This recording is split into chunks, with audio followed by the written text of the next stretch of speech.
Hello everyone, I hope आप सभी लोग अच्छे होंगे और बढ़िया होंगे और अच्छे से स्टडी कर रहे होंगे। मेरे प्यारे दोस्तों, आज हम फिर से लेकर आए हैं आप सभी के लिए मोस्ट इम्पोर्टेंट पॉइंट और most important story of this session. ठीक है, मानी कक्षा 5 से लेकर कक्षा 10 तक की ये मोस्ट इम्पोर्टेंट रहती है आपकी थ्रस्टी करो, और बार बार पूछी जाती है। मैक्सिमम बोर्ड एग्जाम के अंदर ये पूछी जाती है। ठीक है, द थर्स्टी करो या ए थर्स्टी करो, एक प्यासा कौवा, एक प्यासा कौवा। तो इस कहानी को हम सीखने वाले हैं। इससे पहले यदि आप लोग हमसे पहली बार जुड़े हैं तो चैनल को लाइक कर दीजिएगा, शेयर कर दीजिएगा एंड सब्सक्राइब कर लीजिएगा। आ जाइए, ये जो लाइंस दी रहती है, ये लाइंस अपनी ट्रिक्स होती हैं। ट्रिक्स का मतलब होती है गाइडेंस होती है, या फिर अब तक क्लू होता है। माने इन्हीं लाइनों को यूज करते हुए हम क्या करेंगे, एक बहुत जो बड़ी सारी कहानी है वो तैयार कर देते हैं, अगर हम इन लाइनों से बनाना चाहते हैं तो। ठीक है ना। तो ये क्लू होता है कि भाई पहली लाइन आप ए क्रो वाली लिखोगे, once there was a crow, वो वाली लिखोगे।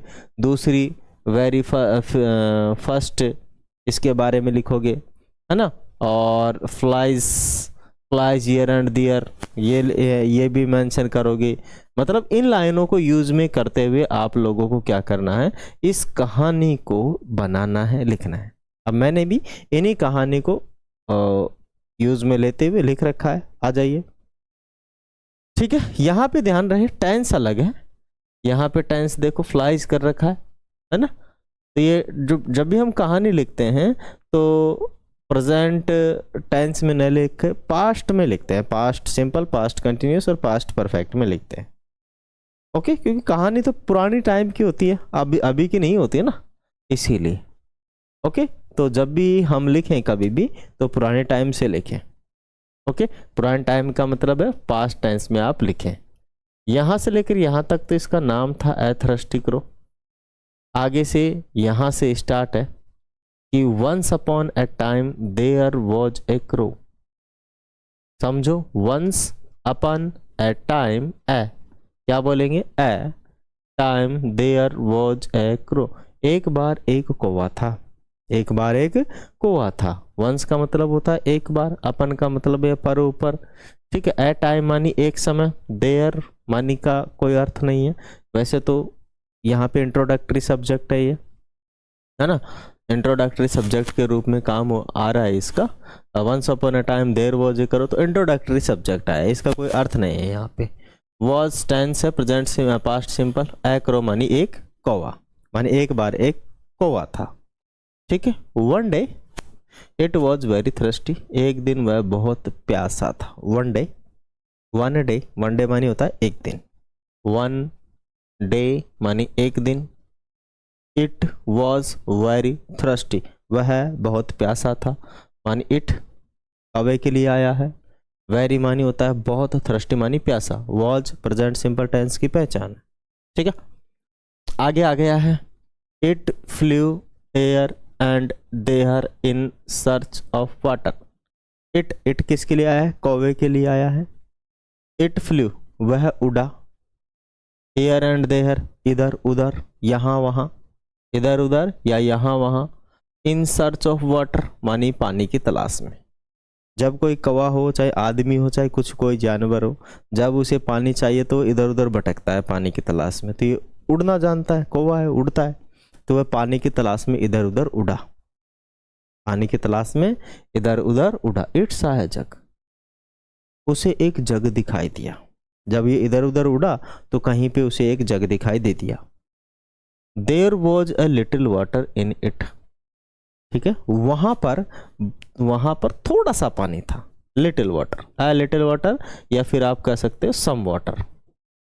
ठीक है, थोड़ा सा। There was a some water, there was a little water. ठीक है, तो आप इसका यूज ले सकते हो कि वहां थोड़ा सा पानी था, उस जगह के अंदर चिन्ना सा पानी था। कि देयर मानी वहां, ए लिटिल मानी थोड़ा सा, वाटर मानी पानी, इन मानी होता है में, इट मानी होता है उसके अंदर, मानी उस जगह के अंदर थोड़ा सा पानी था। अब जग तो है ही नहीं यहाँ पे, लेकिन इट किसके लिए आया है, जग के लिए आया। ठीक है, इट किसके लिए आया है, जग के लिए ही आया है। Its beak could not reach the water. Its beak मानी उसकी चोंच, बीक मानी क्या होती है, चोंच। किसकी? उसकी, मानी it's big, it's big, it's big. Could not, could not, could not मानी कुड का मतलब होता है, एक तो होता है कैन, कैन का मतलब होता है सकना, कुड का मतलब होता है सका। कैन होता है जो प्रेजेंट टेंस में काम आता है, और कुड जो होता है पास्ट में काम में आता है, ठीक है। कुड का मतलब होता है सका, है ना। तो it's big could not rich, rich माने होता है पहुंचना, और द वाटर मानी पानी, मानी उसकी जो चोंच है पानी तक नहीं पहुंच सकी, ठीक है। उसकी जो चोंच है मानी it's big could not rich the water, मानी उसकी चोंच पानी तक नहीं पहुंच सकी। उसकी चोंच कहाँ तक नहीं पहुंच सकी भाई? पानी तक। पानी तो था उसमें, लेकिन चोंच ही नहीं पहुंची पानी तक, तो पिए कैसे?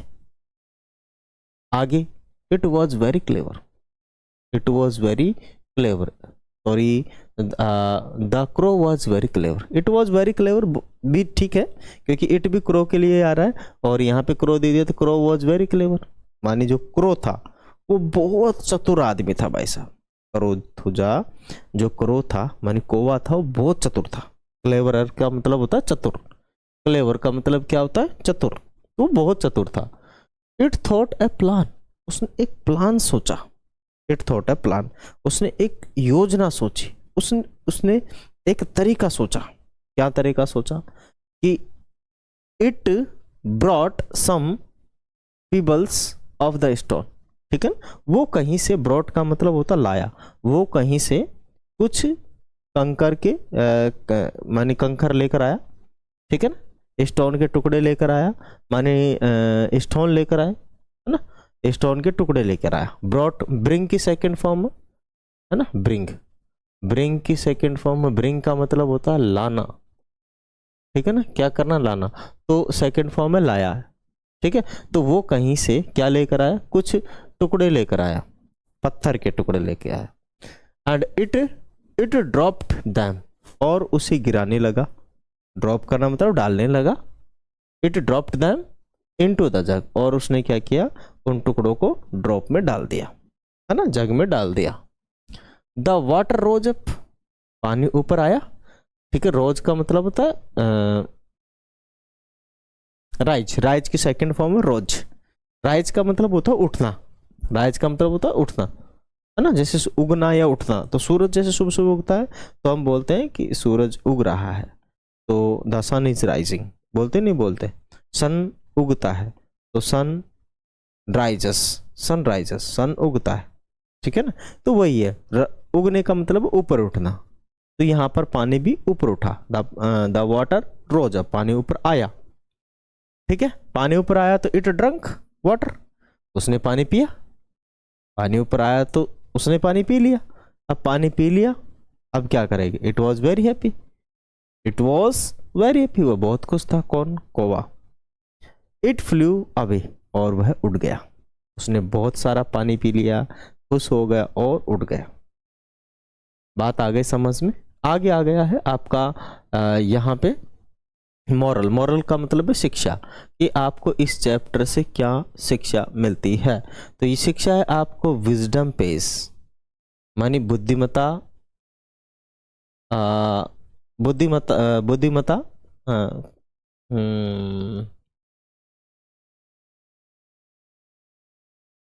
क्या कहेंगे इसे, बताओ। विजडम पेज का मतलब है कि बुद्धिमान, जो बुद्धिमता है वही पैसे पे करती है, मतलब पे करती है मतलब देती है। अब कहने का मतलब यहाँ पे, अगर आप लोग बुद्धि लगाओगे, दिमाग लगाओगे, तो किसी भी काम को आप आसानी से कर सकते हो। हड़बड़ी में किसी भी काम को हम पूरी तरीके से ठीक नहीं कर पाते हैं, तो बुद्धिमत्ता लगाएं, आराम से उस काम को करें, है ना। हिंदी में क्या कहेंगे इसे? विजडम पेज,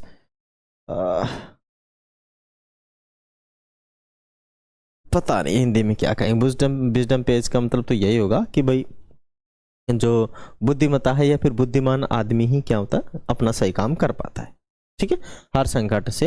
मतलब विजडम पेज का मतलब होता है, आप कह सकते हो कि बुद्धिमत्ता से ही रास्ता निकलता है। विजडम पेज का मतलब है कि बुद्धिमत्ता से ही रास्ता निकलता है। खैर इसका अर्थ ये नहीं है, क्योंकि ये तो एक आइडियम है यहाँ तो।